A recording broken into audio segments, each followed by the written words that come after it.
The next project I was involved with Mellabs was the B-52 project,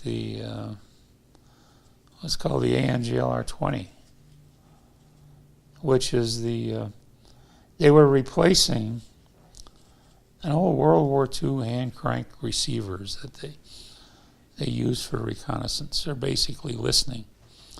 That's listening for threats. The possibility, or they were maybe motor driven, but big capacitors, and you know, the possibility of intercepting pulse signals with those things is just nil.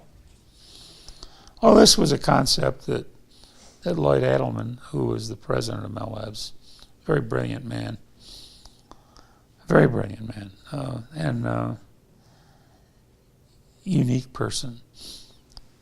He had conceived, which was called 100% probability of intercept. So if there's a signal present, you'll see it on the screen. It scanned anything from 10 megahertz to 18 gigahertz. Wow. And this was in 1962. Wow. And that's when I got to work alongside, you know, some interesting people like Bill Hennings, but most importantly, Drew Lance, who was... Did he go on to find was one of the founders of California Microwave? He was one of the founders, him and Dr. David Gleason. Right. Yeah. Ed Sachs also takes some of that, but he really wasn't.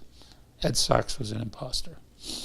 But anyway, Drew was a good guy. He was the most blunt, direct person that you'd ever come across. If you didn't like what you were doing, you knew it. And but at the same time, he became a very long-term friend, and he died quite suddenly.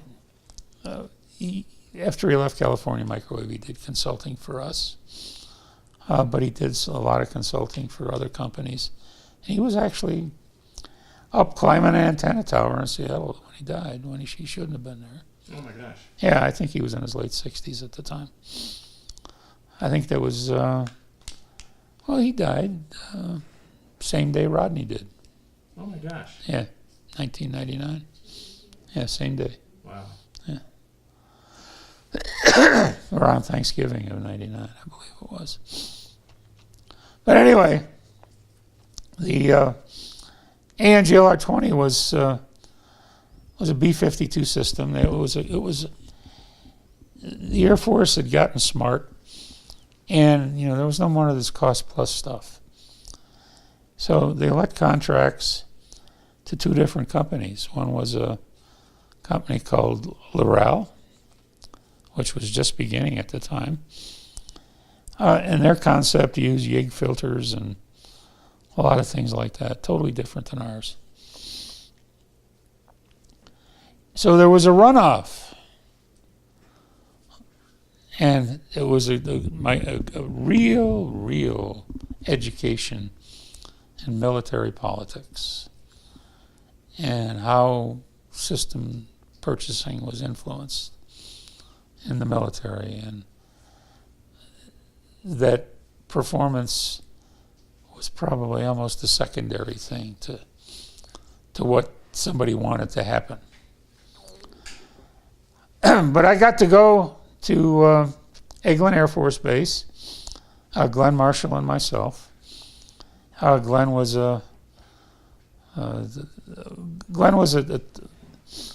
of these technical guys, a technician guy, former Air Force guy, who just plain, you know, took off his gloves and we tore into stuff.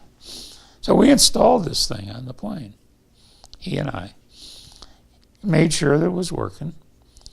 And then we had to, they wanted one of us up there with him on the test flights out of Eglin. So he took the first flights. And then I took a couple of flights. And after each one, we did about 4 flights. After each one, there was a debriefing.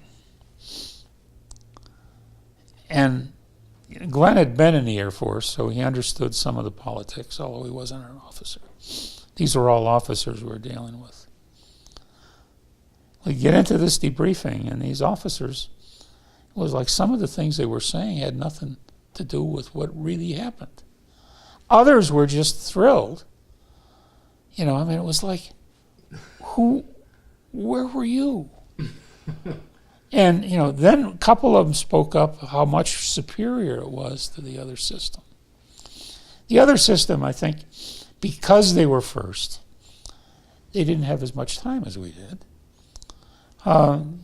So they, you know, they were out there a month ahead of us. But somehow or other, somebody was getting something somewhere because they still had rave reviews, where others were saying, hell, that thing don't work compared to this. And so that's when Glenn and I, one night Glenn had borrowed a jacket from one of the captains, Air Force captains, and he had it on. And we got a call that they needed us back out there because a couple of the staff sergeants were having trouble removing a module from the plane. We wanted it removed, put it on the bench so we could do some further refinements that they were asking for. And they were having some difficulty, and they wanted to make sure they were doing it right. So Glenn and I got in a car, and we go through the gate at Eglin, and of course he's got this captain's jacket on. And Glenn Marshall was one of these guys that knew when to say the right thing. He didn't this time. Because the guy salutes him, he says, I'm not in the service. The guy says, pull right over here. So we both got tossed in the brig until the captain showed up. Impersonating an officer, or is it? Impersonating an officer, oh yeah. Oh yeah. And of course, you know, we got that officer in a lot of trouble because, which not intentionally, obviously, but he was mad. But anyway, interesting times. But one of the things that Glenn and I were there talking one day, and I said, you know,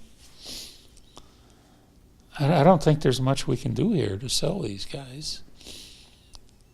And maybe we just need to have, you know, we need to be telling somebody.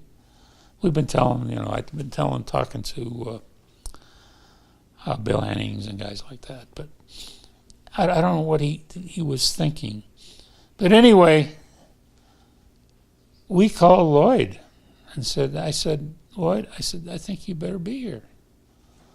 Because some of these people don't like what they're seeing, and they're saying the other system works far better. And others of us have got us aside and said it didn't work at all. So, you know, I think it's beyond us. And he came out with Drew. And I don't know if the other two founders were there, Perry or Wes, but I recall Wes Ayers probably was there, yeah. Another very nice man, but Dr. Wesley Ayers. He, you know, they basically didn't get a lot farther than we did, but, and we ultimately lost that system to Laurel, the production. But Laurel didn't get the production order. They turned around and subcontracted it to a company down in L.A. I can't remember the name, who made it for several years. It's still the system. I think they took some of Mel Lab's ideas because the Air Force had owned them and conglomerated it into the same system. And that's the system that was in 1962. Wow. They're still flying that system today. Wow. Probably on the same freaking airplanes that have been around that long. So. That's remarkable. Yeah.